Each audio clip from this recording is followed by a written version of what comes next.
Alright, let's get into this unboxing of this TIKI mug, Predator.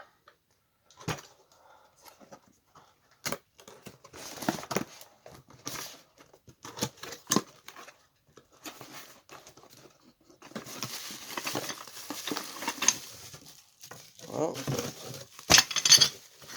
as you can see, it came broken. Sideshow, very disappointed. Very disappointed.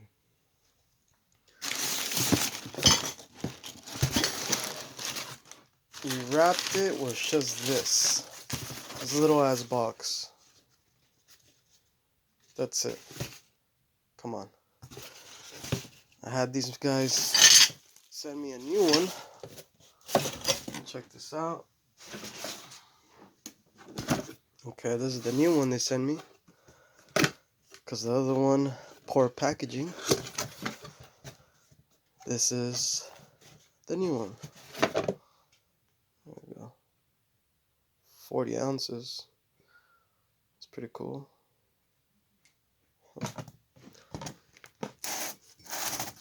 Supposed to hold 40 ounces.